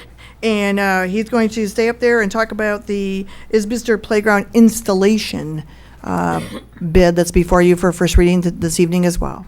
Brian? So this may seem a little familiar because it is, excuse me, we've actually come to the board twice now in regards to Isbister. The first time for the contractor award for the actual building construction. That was one award. The second award was for the playground equipment proper, because at that time we were still in development on where the playground was actually going to lay, so we didn't know, we couldn't bid the work out, but we knew that we wanted to get it done this summer, so it was prudent for us to get that playground equipment awarded and ordered, which we've done, and coming this summer, which is a great thing. And so this is kind of the third and final item to wrap up Isbister. So this is just kind of a quick overview. On the far right-hand side, you can see where all the new playground is going to be located. As part of all the playground updates, it's been an emphasis to consolidate all these playground equipment from a maintenance standpoint, from a safety security standpoint. So that's certainly accomplished here. And there's a lot of zigzag and shaded lines. So if you've ever been to Isbister, there's a lot of topography along the backside. So A little bit different from some of the other projects that we've done thus far. There's a little bit more dirt work, we call it, or site work involved in kind of getting these grades to marry up to the new. As a reminder, it's the same type of equipment that we've installed over the course of the bond. Similar color, similar, so as far as from equity amongst buildings, we certainly are accomplishing that with the equipment that's specified today, with the emphasis on ADA accessibility, with ramps and other features that those that may not be able to get around as easily as others certainly have plenty of things to do. So again, another small sheet, but this is really just wrapping everything up. You've seen 90% of this before. The only item that you haven't seen to date is the very last item, which is the playground installation. So we are recommending Michigan Recreation Construction, which is the same company that installed actually the last EL1 and EL2, the last 6-7 projects. Same contractor. They're licensed to install the equipment that the district is moving forward with. There are about 2 that are in the state. One of them was extremely busy, and although was going to submit a proposal, backed out last minute, so we did only receive in comparison to other bids that we've received to date with the same scope of work. It does fall within the same dollar value that we've seen before. There is a little bit of an increase from what we've seen in the past, specifically because of that site work component that is wrapped up in this proposal. But otherwise, this is just bringing the last bit to the summary to bring it forward in front of you. So the original construction budget, $5 million. As previously mentioned, we had award recommendation previously awarded of 4.9. The second award that was previously approved of $220,000, which was the playground equipment proper. This third is the playground installation of $291,100, which does give us a negative variance. So we win some, we lose some. But in this particular case, we're pretty much right on budget when it comes to the playground. We did a little bit of increase in the construction variance that we were really kind of predicting going into this. But we are projecting or showing a negative $364,000 variance. The construction is actually underway. So if you've driven out to Isbister, we are starting to pour foundations on Monday. The site has been stripped, the fence is up, and we've been pushing dirt just in time for it to rain for 2 weeks. So we're chugging along there. The renovation is scheduled to begin this summer, and then the playground equipment would also be installed in time for the school start of September of 2023. Any questions? Any questions? I just have a question. I'm looking at slide 2, the addition. Can you remind me, is the playground behind the school or beside the school? There's actually 2. Okay. Which way is the? So here's the addition. Here's the front entrance. There is a lower L playground here, and then this is the main playground back So there. it's behind. Correct. Okay. Which is where they're existing. There's North an is existing up. playground Right, here. North is up. And there.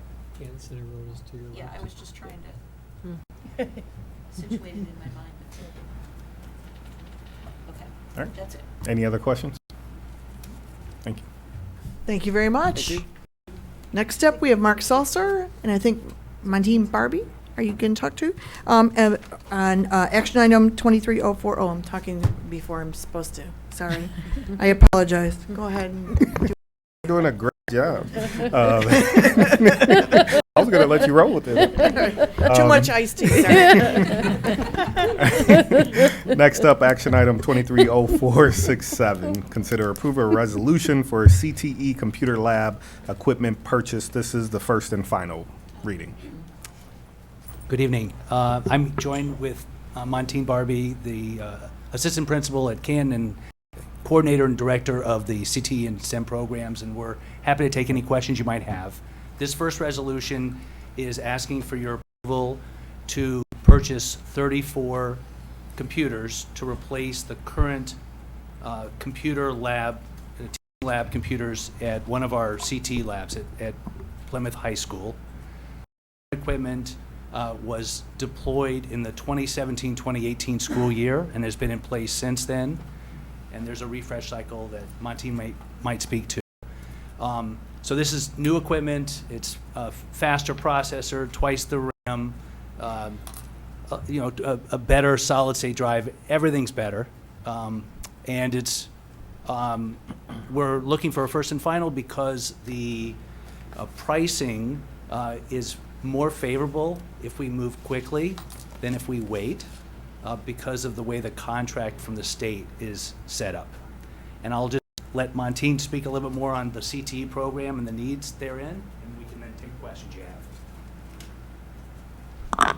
Mark's really generous because he says solid state drive, like everybody knows what that means. And I didn't know what that was until I started working with Mark in the Career and Technical Education Department. So really what this technology does is allows us to maintain industry standards for our students. We've worked really hard to build a refresh cycle that was sustainable and supports the students' learning targets at the same time as maintains the software, which in technology changes about every year and upgrades. So should affect roughly next year 200 to 250 students, and I don't even know how many beyond that. Yep. And I'll share that the equipment will replace what's currently in that lab, but that lab's equipment will be repurposed. So we'll actually continue to have life in our community and our school district for, I think, a couple more years before it's put out to pasture. All right. So why don't we do a motion, a second, and then I'll open it up for questions. Sure. I'd like to move that we consider approval of action item 230467, resolution for a CTE computer lab equipment purchase, first and final reading. Is there a second? Second. All right. I'll open it up for questions. So, Mark, thank you for explaining how the equipment's going to be repurposed. That's what I was going to add in, because I love that creativity of what the district is doing, is making sure that although it may not be the fastest and the best that's necessary for this program, it's still great equipment that can work in some of our other programs, and it helps to spread our technology dollars.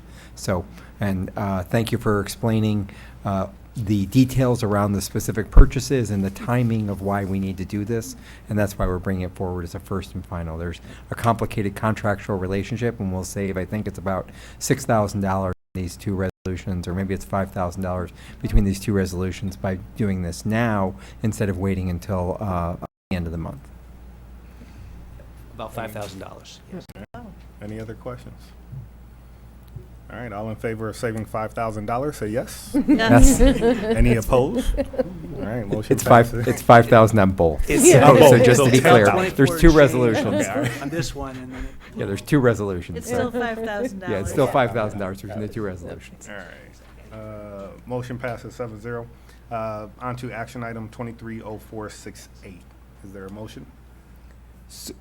So I'll do the motion, and then we'll just do a quick narrative because it's Yep. very similar. I'd like to move that we consider approval of a resolution for a VAPA computer lab equipment purchase, action item 230468, first and final reading. Is there a second? Second. All right. That was member Sadoo. All right, seconded. All right.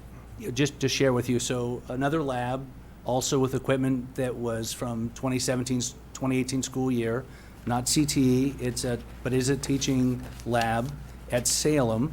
We're looking, they also have needs that have outreached the current equipment that we have. So we'd like to refresh their equipment.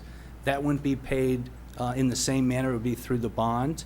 But we are looking to see their equipment refresh as well, and it's 35 computers in that lab's case. And as a reminder, VAPA means Visual and Performing Arts, so it's an acronym. Right, so this is a lab where a visual arts teacher is working with students in media preparation and learning. And we had a conversation on this, and this is more digital media, but it's static media, it's not video. So these machines are totally appropriate for the art form and the work that they're doing. Great. Any questions? All in favor say yes. Sorry, go ahead. Oh, I'm I sorry. actually had a question about the other bid. Can you give me an example of the kinds of classes, the CTE classes that you're using? So and computer that lab at Plymouth, they have 5 classes of Photoshop and 1 class of web design, and then they have an independent study. That's So for the CTE? For CTE, Okay. yep. Photoshop, Adobe, it's in the Adobe Creative Cloud. Awesome, thank you. All right. Any other questions? All in favor say yes. Yes. Any opposed say no. All right, motion passes 7-0. Thank you. Thank you. All right. Ms. P.S., thank you. That was fantastic. Sorry. On to teaching and learning with Beth Rail.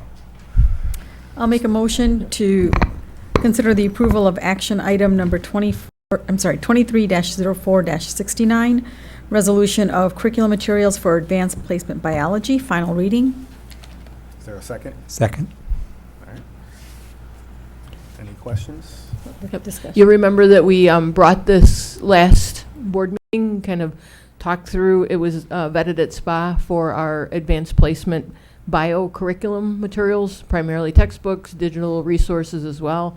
We brought the lovely visual representation that you all got to hold and see why we also do a digital version of the textbook, because it weighs a lot. So. Yeah, I noticed that when I reviewed the tape, and everyone was just, that's right. All right, any other questions? All in favor say yes? Yes. Yes. Any opposed say no? All right, motion passes 7-0. Thank you. On to citizens' comments, and we have one, John Stewart. Just a reminder, you have 3 minutes, Mr. Stewart. You can do it in 3. Don't start the clock yet. Just give me a stack, I'll pass it. We'll pass it around.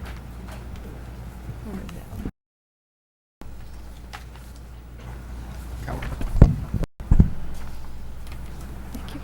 Hi. Thank you. Nice.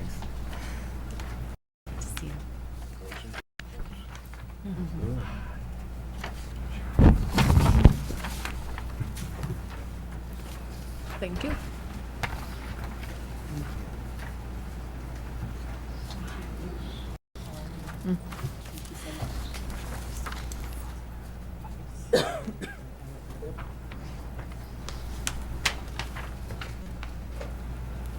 Ready? Thank you. John Stewart, 38-year resident of Plymouth Township, 38-year law office on Main Street in Plymouth. Glad to have just left the Plymouth Township Board of Trustees meeting, and it was my goal to make it here tonight. I told a classy professional lady who belongs working in a sophisticated law office, Diane Robertson, that I would want to talk about 3 things. April 22nd. These 3 issues, in my opinion, are statewide events, statewide concerns. It's opening night. Whether or not I was married to Beth or not, I believe that the orchestra is the cornerstone of the culture of our environment. The Michigan Philharmonic plays a concert for Earth Day, opening night in Salem, Gloria Logan Auditorium. I can't say enough good things about Mike Edwards, continuing with the legacy of Kathy DePentu. I hope you will come. A year ago, there were 800 people in that auditorium. We closed it down with the Beethoven Ninth. And there was a chorus of 150. Thank you, Jennifer Newman. Alle Menschen werden Brüder, woran samt der Fliegel weilt. The Beethoven Ninth. All mankind are now united in the brotherhood of love. I hope you'll come. I hope you'll publicize this, Mr. Brandon. Statewide event. Number 2, I want to invite you to a luncheon that I'm emceeing. Let us pray. Brian Calley, President of the Small Business Association of Michigan, and the Mayor of Holland, Michigan. All the journals that I'm reading, and it's daily, I mean, coming from my family, I get all these educational periodicals. Community impacts education.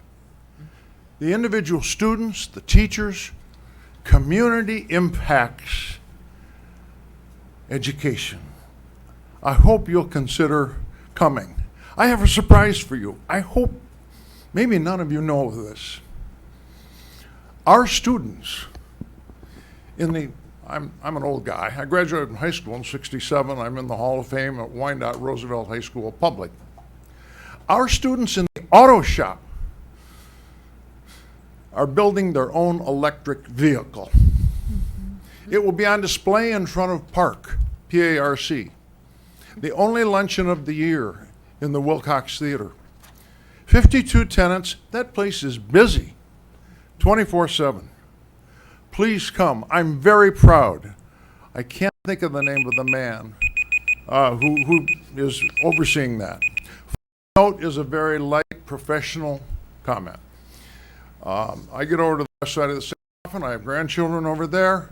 Daughter is a director of marketing for Meyer, and my son-in-law is the head baseball coach at Granville High School, and he's anxious to play Plymouth High School because their baseball team, they are tops.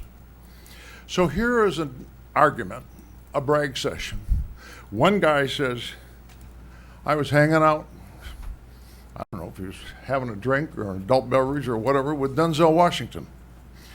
The next guy, this is a true story.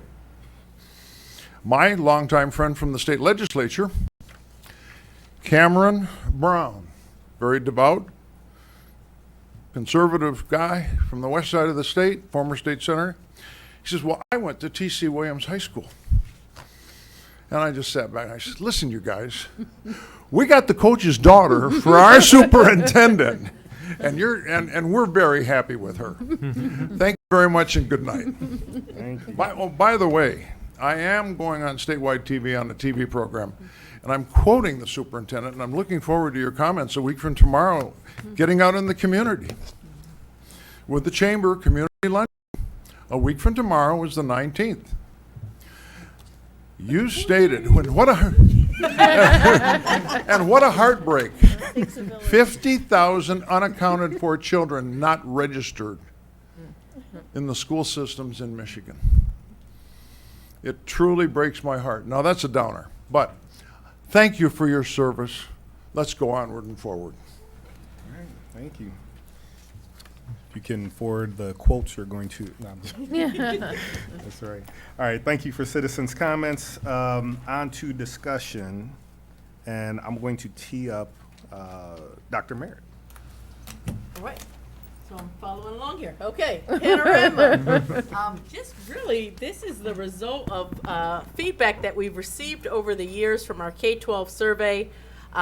That's our culture climate survey, about the survey itself being too long and as it's grown over the years as we've tried to get feedback on different areas of our organization. So taking back that feedback, the voice of the community, we are now moving forward to launch a new survey. We were able to partner with Panorama, which we know that we're working with Panorama on other data. We're already surveying our students, for example, our staff, and creating a new survey for our culture and climate that is aligned to the dynamic plan and hopefully really gets at questions in a more succinct fashion or manner that will really give us that feedback that we're looking for from our community.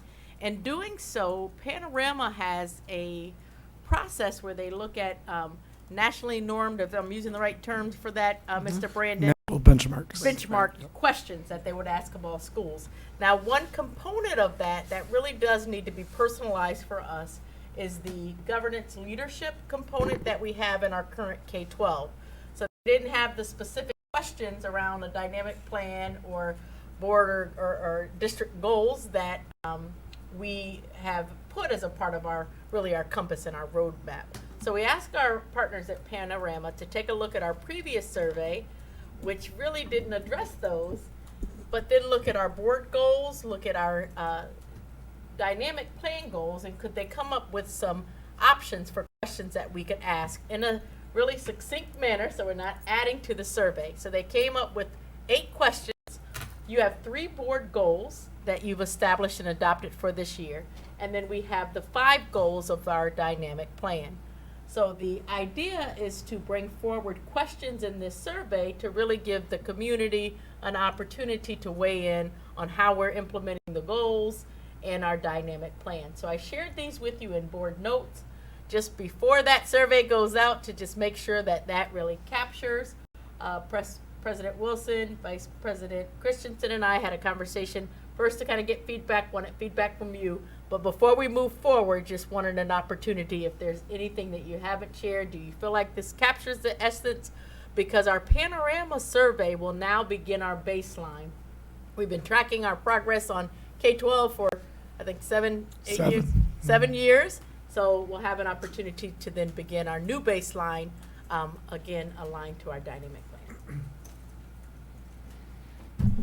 Any questions? They make sense to me, so. I've got two. Mhm. Oh, Please, Do go you, ahead. did you have questions? No, that's it. Okay.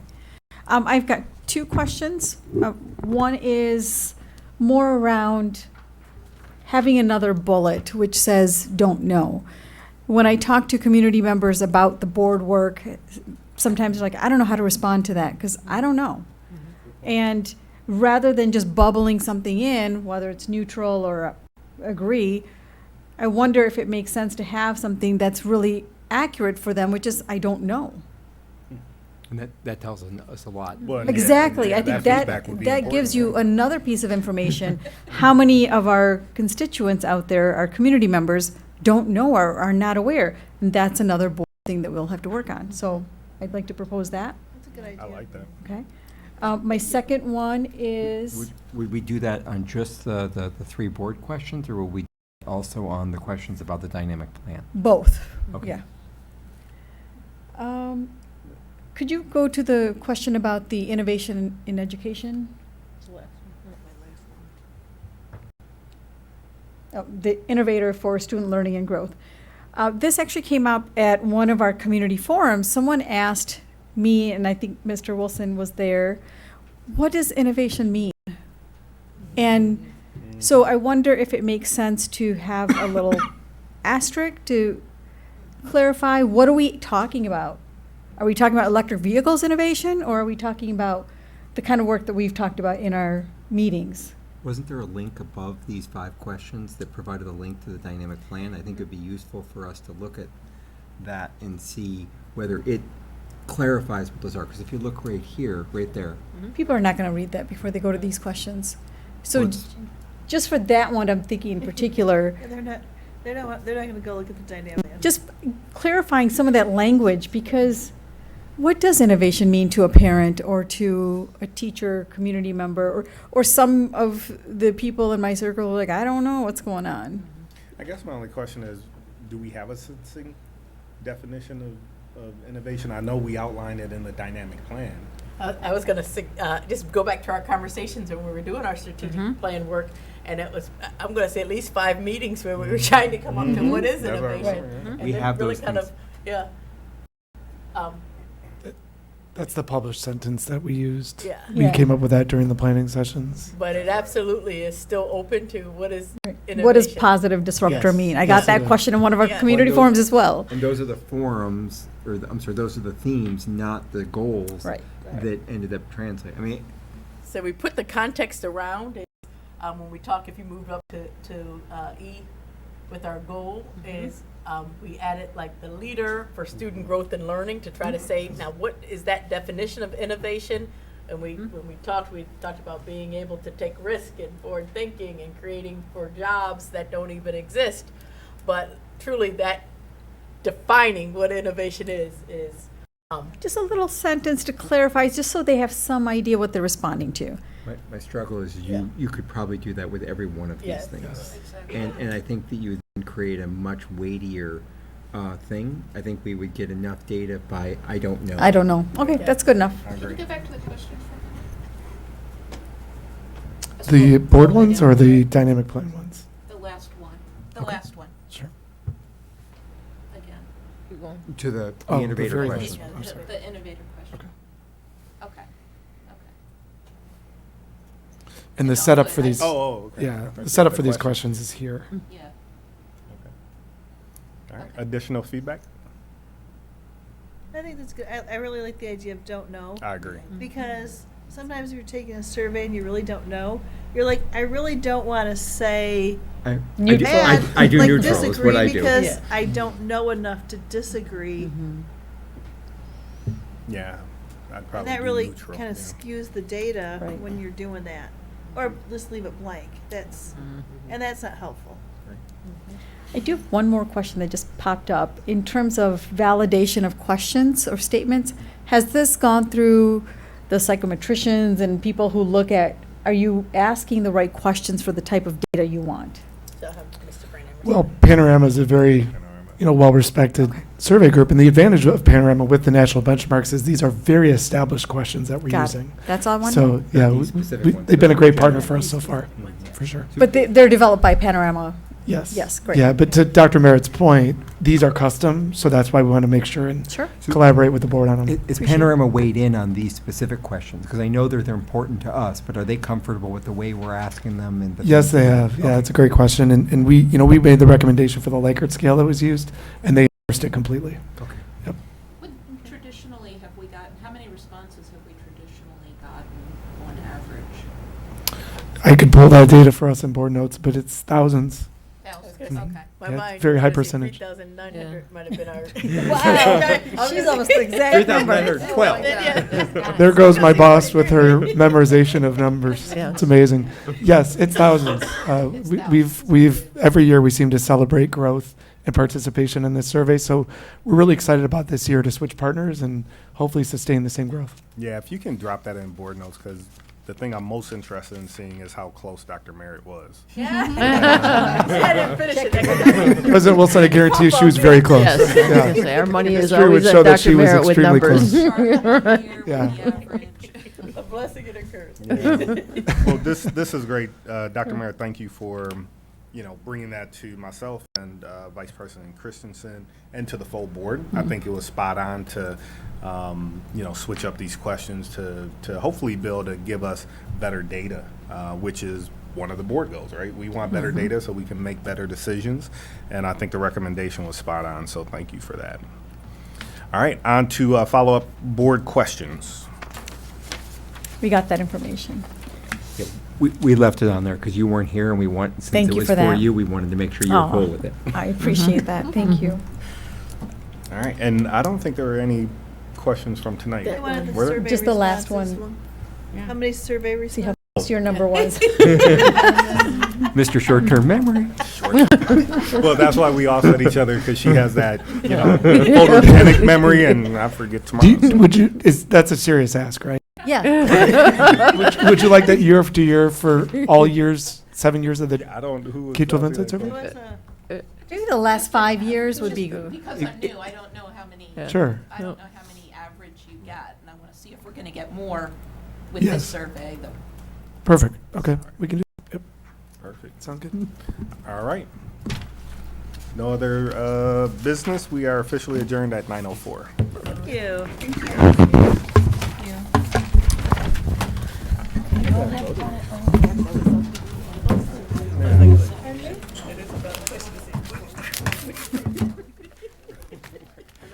You better go ask. Oh, Debbie. Yes, I've been asking. That sounds absolutely horrible. Well, yeah. Obviously, if you're not going to pick that as like. But good luck. Well, this was when she came to the Boys and Girls Club event. Did I give you a Yeti? She did on it and won it. So she's like, wait, right? She's like, wait a minute. Just bring it up. Wait a minute. You owe me a lunch, Mr. Wilson. That's right. I paid $100 to have lunch with you.